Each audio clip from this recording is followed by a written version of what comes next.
Best. പുള്ളിയേരി പുള്ളിയേരി എന്ന് പറഞ്ഞ ഇവനാടാ. നരി നരി അങ്ങോട്ട് ബെട്ടി സൈസ് ആക്കും മോനെ ബിലാലെ. എന്താ ക്ഷമോട്ടാ കോള്? എടാ വേൾഡ് മാർക്കറ്റിൽ ക്രൂഡ് ഓയിലിന്റെ വില കൂടിയില്ലേ? പിന്നെ നമ്മളുടെ സൗരവ് ഗാങ്ങളുടെ മുകളുടെ നൂല് കിട്ടും. രണ്ടും വലിയ വലിയ കാര്യങ്ങളല്ലേ, നമ്മൾ ആഘോഷിക്കാണ്ടിരിക്കാൻ പറ്റുമോ? പിന്നെ ഒന്നും മാറടാപ്പാ. ഷൺമു സാറേ, പലിശയും സമയത്ത് ചേരാത്തോണ്ട് നമ്മ 2 ബോട്ട് കടപ്പുറത്ത് പിടിച്ചിട്ടില്ലേ? ആരേഞ്ചാല് യൂസഫിന്റെ അനിയൻ കമാലിന്റെ അവൻ വന്നിട്ടുണ്ട്, കൂടെ 4-5 ചെക്കന്മാരും. കാശും കൊണ്ടാണ് അതാ വെറുതെ മാർക്കറ്റ് കാണാൻ വന്നത്? ലക്ഷണം കണ്ടിട്ട് അവൻ മാർക്കറ്റിൽ നിന്ന് ഏതാണ്ട് മേടിക്കാൻ വന്ന മട്ടാണ്. കമാലെ എന്താണ്ടാ? സാറിനൊന്ന് കാണാൻ വന്നതാ, പലയിടത്തും തപ്പി. അങ്ങനെ തപ്പി നടക്കാൻ സാറെന്താടാ നിന്റെ ടൗസറിന്റെ തുളയും താഴെ പോയതാണ്? നീയല്ലേ സാറിനെ കാണാൻ കൊടുക്കാതെ മുങ്ങി നടക്കുന്നത്?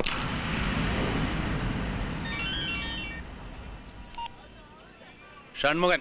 ഷൺമുഖേട്ടാ, യൂസഫിന്റെ കമാൽ മാർക്കറ്റിലെത്തിയാ? അവന്റെ കൂടെയുള്ള തോമ്പടിക്കാരൻ പ്രകാശന്റെ അറിയല്ലേ, ഇരുമ്പുണ്ട്. ശരിയടാ മോനെ. പറ കമാലെ, കാശ് കൊണ്ടുവന്നിട്ടുണ്ടോ? കാശ് കിട്ടുമ്പോ തരും, പക്ഷെ ബോട്ട് ഞാനിന്ന് കടലിലിറക്കും. അത് പറയാനാ വന്നത്. അത് പറയാൻ നീ എന്തിനാ ഇത്രയും ദൂരം വന്നത്? നിന്റെ ബാപ്പക്ക് അമ്മോഷ്ക മൊയ്തീൻക സ്ത്രീധനം കൊടുത്ത മുതലല്ലേ ആ ബോട്ട്? ആ നീ കടലിലോ കായലിലോ നിന്റെ കെട്ടിയോടെ നെഞ്ചത്തോ ഇറക്കി തുഴഞ്ഞ് കളിക്കുക കമാലെ.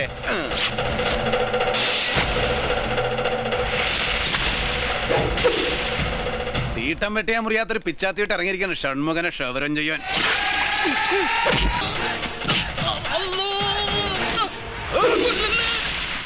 കമാലെ മോനെ കമലാസ, പുത്തമ്പള്ളി ജാറത്തിലെ വലിയ ഉസ്താദിന് ഉറുക്കെഴുതി കൊടുക്കാൻ നീ ആളാവുന്നൊരു കാലം വരില്ല. കാരണം ഇമാതിരി ഉടായ്പ വേലയും കൊണ്ട് ഷൺമുഖനടുത്ത് വന്ന ബണ്ണ് പാലിൽ മുക്കിയ മാതിരിയുള്ള ഈ ബോഡി ഉണ്ടല്ലോ, ഈ ബോഡി ഇത് കുത്തിക്കീറി കുടലും പട്ടം പുറത്തെടുത്ത് കല്ല് കുത്തിക്കയറ്റി തുന്നിക്കെട്ടി ഞാൻ കൊച്ചി കായലിൽ തള്ളും.